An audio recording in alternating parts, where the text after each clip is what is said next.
Hello everyone, welcome to Reddit Visuals. I used to believe that if you stayed calm, kept your word, and showed up consistently, people would eventually understand your value. I was wrong. Some people only understand consequences when the noise stops. I'm not proud of how long it took me to learn that lesson, but this is what happened.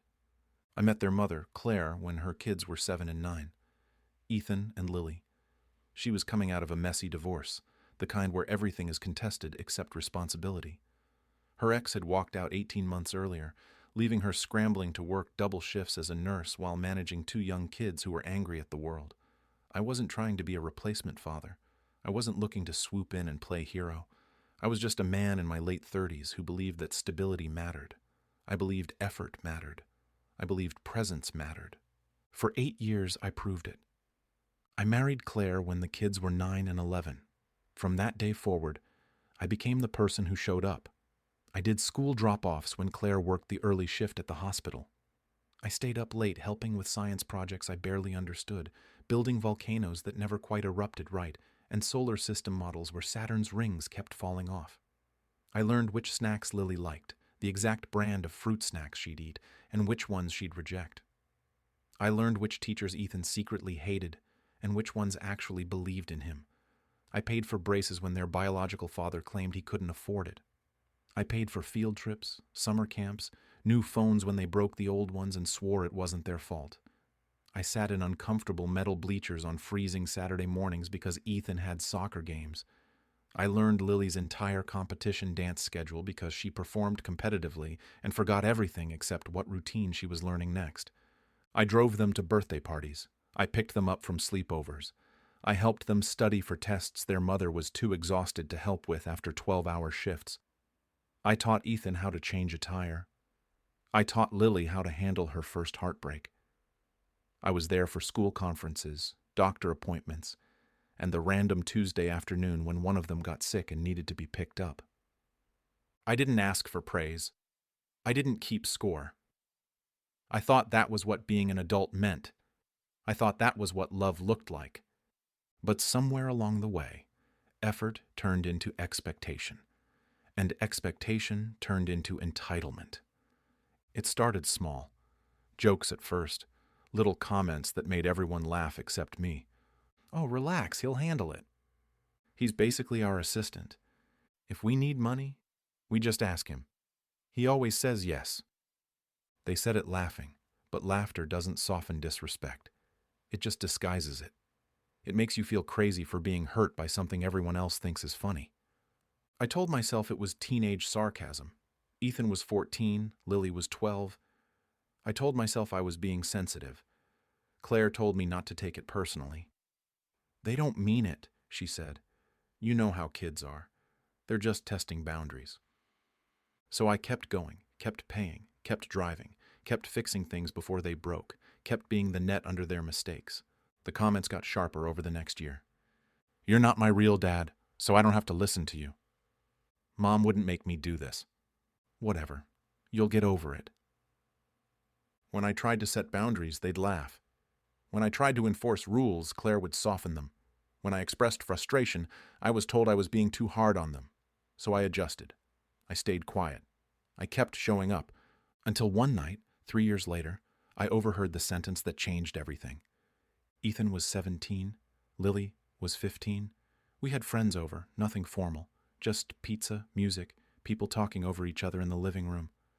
I stepped into the kitchen to grab more drinks from the fridge and heard Ethan's voice carrying from the other room. Loud, confident, proud. Nothing he says matters anyway. He's all talk. He never actually does anything. Lily laughed, that sharp teenage laugh that cuts through everything.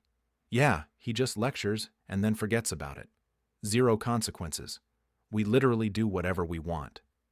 One of their friends responded, "Wait, seriously?" Ethan again, casual, dismissive. "Dude, I've blown past curfew like 6 times this month. He says something, then it's over. He won't actually ground me or anything." Lily chimed in. "Same. I didn't turn in like 3 assignments last month. He said he'd take my phone. Never happened." Something in my chest went cold. Not hot, cold. Like someone had opened a freezer door inside my ribcage. I stood there long enough to hear them agree with each other, to hear them brag about it, to hear one of their friends say, "Man, that's kind of messed up," and hear Ethan respond, "Nah, he's fine with it. He's a pushover." Pushover, the word echoed. That night, I didn't confront them. I didn't argue. I didn't raise my voice. I didn't even mention it. I went quiet. Not angry quiet. Not passive-aggressive quiet. Intentional quiet. The kind of quiet that comes when you realize you've been speaking a language no one's been listening to. I stayed up that night thinking. Really thinking. And I realized something that made my stomach turn. They were right. I had trained them. Every time I threatened a consequence and didn't follow through, I taught them I didn't mean it. Every time I let something slide to keep the peace, I taught them peace was more important than respect. Every time I paid for something after saying I wouldn't, I taught them. My words were meaningless. I had turned myself into a joke, and I'd done it with the best intentions. The next morning, Ethan came downstairs and asked for $60 for gas and food. It was a Saturday. He was heading out with friends. Normally, I'd hand it over, maybe remind him to be safe, maybe say something about budget. This time, I looked up from my coffee and said, "No." He blinked. "What?" "I'm not giving you money. Figure it out yourself." He laughed. Genuinely thought I was joking. "Come on, I need it." "Then get a job." I went back to my coffee. He stood there for a moment, confused, then turned to Claire. "Mom?" She looked at me, surprised. I said nothing. She hesitated, then told him she didn't have cash on her. He left frustrated, but not worried. He thought it was a mood, a bad morning. 2 hours later, Lily asked for a ride to the mall. Her friends were meeting up. I was sitting in the living room reading. "I won't be available," I said. "What do you mean? You're literally sitting right here." "I mean, I'm not driving you." She stared at me like I'd spoken another language. "Are you serious?" "Completely." "Then how am I supposed to get there?" "I don't know. Not my problem." She stomped off, furious. Claire asked me what was going on. I looked at her and said, very calmly, "I'm stepping back." She nodded like that made sense, but I could see she didn't really believe I'd stick to it. I'd tried boundary setting before. It never lasted. I always caved. Not this time. That was revenge action number 1. Withdrawal. Complete, total, intentional withdrawal. I stopped reminding them of deadlines, stopped fixing mistakes before they became problems, stopped being the invisible safety net under their lives. I stopped asking about homework, stopped checking if they'd done their chores, stopped offering help they didn't ask for. I didn't announce it. I didn't explain it. I just stopped. The first real consequence hit within 2 weeks. Ethan had been talking about applying to State University for months. There was an early application deadline, November 1st. I'd reminded him 3 times in October, printed out the checklist, left it on his desk. He ignored it. November 1st came and went. He missed it. He didn't realize until a week later, when a friend asked if he'd submitted yet. He came to me, panicked, asking if there was a way to fix it. "I don't know," I said. "Can you call them? Can you explain?" "No." "Why not?"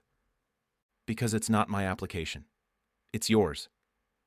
He blamed the school counselor, the website, the reminder system on his phone, anyone but himself.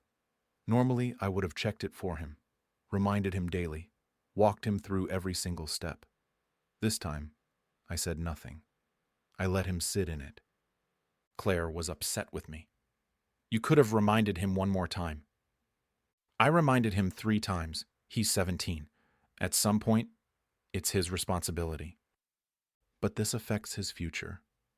"Exactly. His future, not mine." Lily had her own wake-up call a few days later. She had a major dance competition, one she'd been preparing for all season. The night before, she realized she'd forgotten to pack her costume. It was still at the studio across town. She came to me at 9 p.m., frantic. "I need you to drive me to get it." "No." "What do you mean, no?" "I need it for tomorrow." "You've known about this competition for 3 months, Lily. You had plenty of time." "But I forgot." "That's not my emergency." She cried, begged, yelled. I didn't move. Claire ended up driving her, furious with me the entire next day. But I noticed something. Lily never forgot a costume again. They were irritated, not worried, still confident, still smug, still thought I'd crack eventually. But I didn't. Then came the social repercussions, the ones I hadn't even planned but watched unfold like dominoes. Ethan got stranded after a party 3 weeks later. It was midnight. He'd assumed one of his friends would drive him home.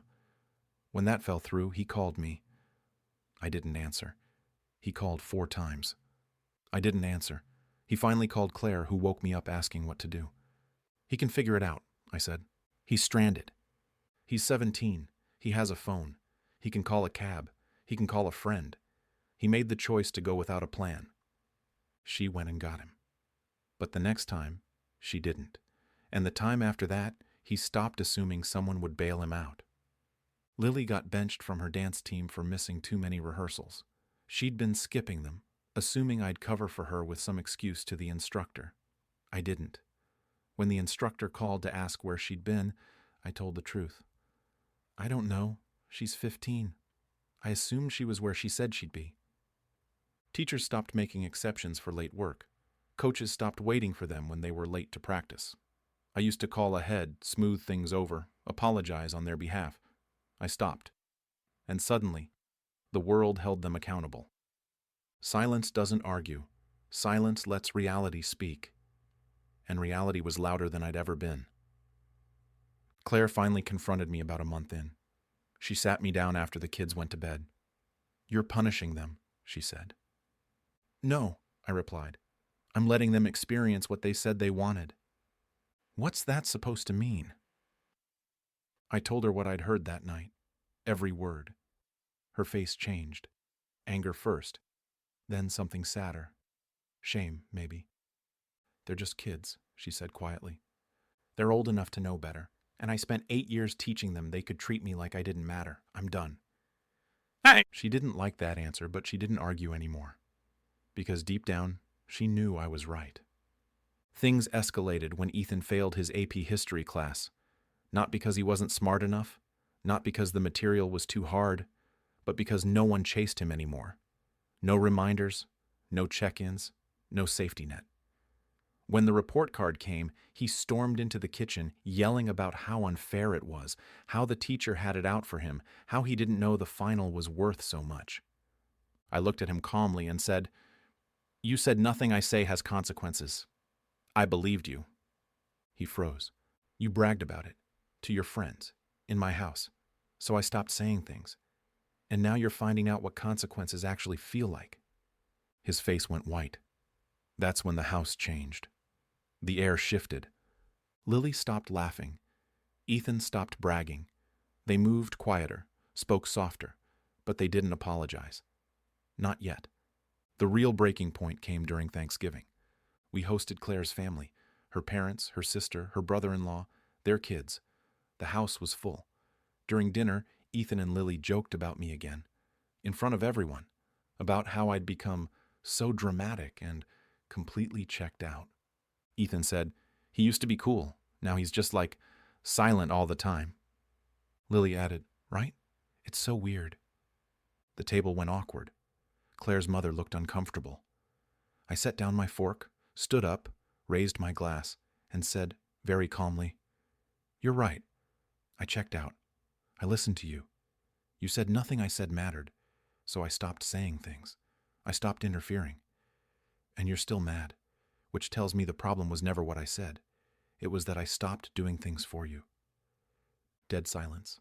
I sat back down. The rest of dinner was quiet. Painfully quiet.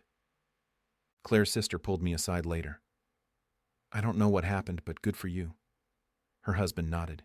Even Claire's mom, who usually defended the kids, said nothing. That was the first public humiliation. And it wasn't even something I did to them. It was just the truth, spoken plainly, in front of people who mattered. The second phase of revenge came quietly. 2 weeks later, I canceled recurring payments. Nothing dramatic, just the extras. I'd been paying for Ethan's phone, his car insurance, his Spotify, his Netflix, his gym membership.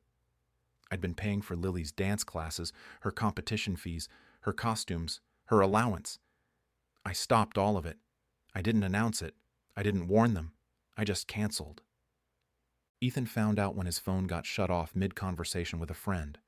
Lily found out when her dance instructor called asking about the overdue balance. They confronted Claire, not me, and that's when she finally saw it. She sat at the kitchen table going through bank statements, and I watched her face change as she realized how much had been running through me, how much I'd been buffering, how much I'd been hiding from her. "I didn't know you were paying for all of this," she whispered. "You never asked."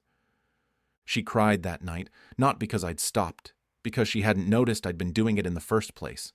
The social fallout snowballed faster than I expected. Ethan couldn't go out with friends because he didn't have gas money and I wouldn't give it to him. He had to start saying no to plans. His friends started making other plans without him. He went from the center of his social circle to an afterthought in 6 weeks. Lily couldn't afford competition entry fees. She had to sit out an entire season. Her team moved on without her. She went from lead dancer to watching from the audience. The embarrassment crushed her more than I ever could have. Ethan lost a scholarship opportunity. A local business owner sponsored 2 students a year for trade school. Ethan had been on track, but he missed the interview because he didn't have a way to get there and didn't bother finding one. He assumed I'd take him. I didn't even know about it until after. When he told me devastated, I said, "Why didn't you ask me? I thought you didn't care anymore. I stopped doing things for you. I never stopped caring, but you never asked. You just expected." That landed differently than anything I'd said before. Lily lost her spot in a regional showcase, not because she wasn't talented, because she'd missed too much, and the instructor gave it to someone more reliable. She cried for 2 days. I didn't gloat. I didn't say I told you so. I just let it happen. They didn't apologize right away. That came later. First came anger, blame, tears, accusations that I was ruining their lives on purpose. Then came fear. One night, about 4 months into the silence, I came home from work to find both of them sitting at the kitchen table. No phones, no distractions, just sitting there, waiting. Ethan spoke first. "We didn't mean it." Lily's voice was barely a whisper. "We didn't think you'd actually stop."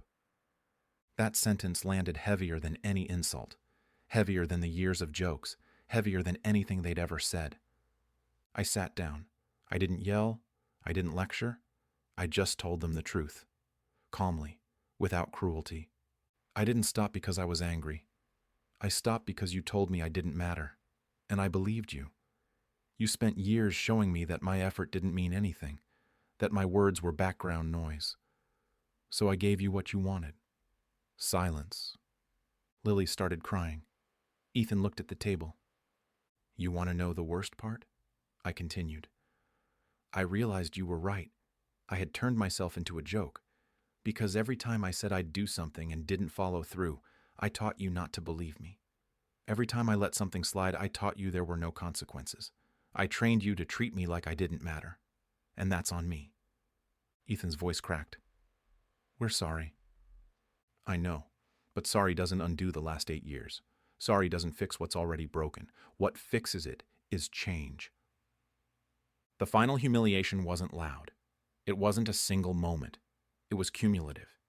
It was Ethan having to explain to his friends why he couldn't hang out anymore, why he didn't have money, why he couldn't get a ride. It was the shame of going from the guy who always had everything to the guy who had to borrow $5 for lunch. It was Lily having to tell her dance coach she couldn't afford the fees, having to watch her team perform without her, having to admit she'd taken it all for granted. It was Claire having to explain to her family why things felt different, why I wasn't doing everything anymore, why the kids were suddenly struggling, and having to admit she'd enabled it. No one blamed me. That's the part that hurt them the most. People understood. People respected it, because everyone could see what I'd been doing. Everyone except the 3 people I'd been doing it for. Months passed, 6, then 8. Things stabilized. Slowly. Painfully. Respect replaced entitlement. Not perfectly, but honestly. Ethan got a job, a real one, stocking shelves at a grocery store. He hated it at first. Then he started taking pride in it. He bought his own phone, paid his own insurance, started saving. Lily earned her spot back on the team. She worked harder than she ever had. She stopped expecting things to be handed to her. Claire and I went to therapy. We had to.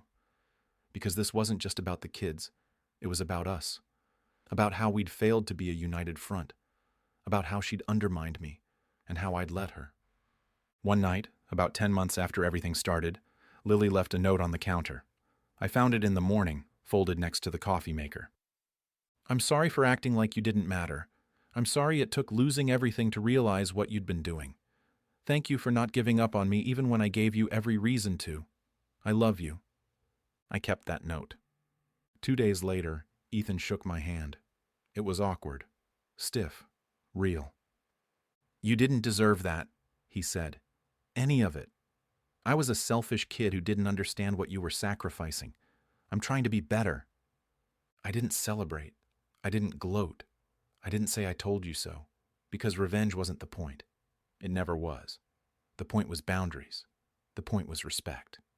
The point was teaching them that love without accountability isn't love. It's enabling. The reflection came later, in quiet moments, when I realized something uncomfortable about myself. I had trained them to expect everything by never letting consequences land. I'd been so afraid of being the bad guy, of being the mean stepfather, that I'd turned myself into nothing. A wallet, a chauffeur, a servant. Silence wasn't cruelty. It was clarity. It was the clearest thing I'd ever said. Now I speak less. But when I do, it matters. When I set a boundary, I keep it. When I make a promise, I follow through.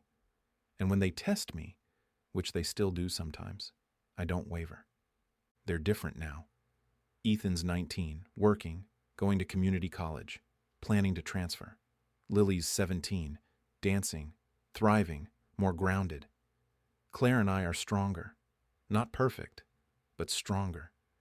And every now and then, when we're all sitting around the table, I catch them looking at me differently. Not with entitlement, not with dismissal, with respect. That's what silence taught them. That's what consequences gave them. That's what love looks like when it has boundaries. So here's my question to you. Was I wrong for stepping back and letting silence do what words never could? What would you have done in my place? Drop your thoughts in the comments. I genuinely want to know. And if you enjoyed this story, please like the video and subscribe to Reddit Visuals. It really helps the channel grow and lets us keep sharing stories like this. Thank you for watching.